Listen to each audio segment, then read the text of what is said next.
உங்களுக்கு ஒரு மேஜிக் காட்டுறேன். இப்போ நான் இதில் வந்து 2 லிட்டர் குக்கரில் விசில் வந்து 4 செட் பண்ணியிருக்கேன். இந்த அடுப்பில் ப்ரெஸ்டேஜ் கேஸ் ஸ்டவ் அடுப்பில் இந்த குக்கரை செட் பண்ணிட்டேன். அதில் விசில் வரும்போது இதில் குறைய ஆரம்பிச்சிடும். ஆனால் அந்த மாதிரி வந்தால் இது வேகாது. அந்த விசில் சத்தத்தை கேட்டு தானா இது 4லேருந்து 3க்கு போயிடும், 3லேருந்து 2க்கு போயிடும். தெரியுதுங்களா? ஆனால் இப்போ நான் அது வைக்காமல் வைக்கட்டும், அந்த 4லேயே ஒரு 10 விசில் வரும். சரிங்களா? 2க்கு போயிடுது பாருங்கள். இந்த விசில் இன்னும் ஸ்டார்ட்டே ஆகலை. அப்படி ப்ரோக்ராம் பண்ணியிருப்பாங்க. அதில் அந்த விசில் சத்தம் கேட்கும்போது ஒன்று ஒன்றா குறையணுன்றது ப்ரோக்ராம் பண்ணியிருக்காங்க.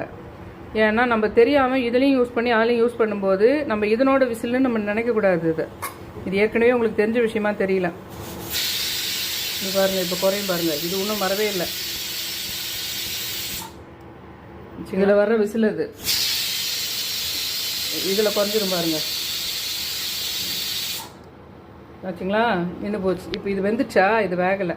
இந்த மாதிரி சுச்சுவேஷன் உங்களுக்கும் வரும். இதுலேயும் வச்சுருப்பீங்க, அதுலேயும் வச்சுருப்பீங்க. இதுதான் வந்து கரெக்டாக நம்ம வச்ச விசில் வச்சு ஆஃப் ஆயிடுச்சுன்னு நினைப்பீங்க. இப்போ நீங்கள் திறந்து பார்த்தீங்களான்னா வெந்தே இருக்காது. இப்படி போயிட்டு 100க்கு வச்சுட்டு தான் இந்த மாதிரி சின்ன குக்கருங்க எல்லாமே சிம்மில் வச்சு தான் பண்ணணுமே. கேஸில் வச்சாலும் சரி, கரண்ட்டில் வச்சாலும் சரி. இது ஏற்கனவே உங்களுக்கு நான் போட்டிருக்கேன் வீடியோ. எல்லா பொரியல் சமையல் அதுங்களுக்கெல்லாம் பண்ணும்போது மெயினாக குக்கர் சாதம் வைக்கிறதுக்கு இந்த மாதிரி 100ல் வச்சுட்டு அப்புறம் தான் நம்ம விசில் இங்கே செட் பண்ணணும். 1 2 3 4. இப்போ என்ன தெரியுங்க ஆகும், 4ல் இருக்கும்போதே இந்த இடத்துல தண்ணியாக வந்து ஒரு 10 விசில் இங்கே வரும். அந்த தண்ணி இங்கே ஃபுல்லாக இங்கே ட்ரை ஆகிற மாதிரி ஸ்டேஜ் வரும். அப்போ தான் 4லேருந்து 3, 3லேருந்து 2 போயிட்டு நிற்கும்.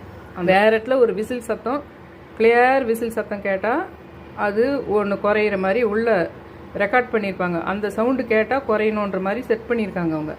இன்னும் சொல்ல போனால் வேறு எங்கன்னா பக்கத்து வீட்டில் ஒரு விசில் கேட்டால் கூட அது குறையத்துக்கு வாய்ப்பு இருக்குது. ஒரு ரூம் எடுத்துகிட்டு இருக்கீங்க, அப்போ பக்கத்து ரூமில் ஒரு விசில் வருதுன்னா கூட அது இங்கே குறையத்துக்கு வாய்ப்பு இருக்குது. இப்போ விசில் வந்தாலும் இது குறையாது. ஏன்னா இந்த விசில் வந்து கிளியர் விசில் இல்லை. இது ஒரு மாதிரி தண்ணி வந்து ஒரு மாதிரி மெர்ஜான விசில். அந்த மெர்ஜான விசில் எவ்வளோ வருதோ அவ்வளோ அளவுக்கு அது ஒரு விசிலாக கணக்கு எடுக்கல. உண்மையில் அது வெந்தும் இருக்காது.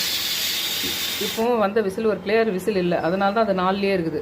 கொஞ்சம் கொஞ்சமாக இப்போ இந்த இடம் ஃபுல்லாகவே ட்ரை ஆகிடும். அப்போ அது கிளியர் விசிலாக வரும். அப்போ அது 4லேருந்து 3க்கு போகும்.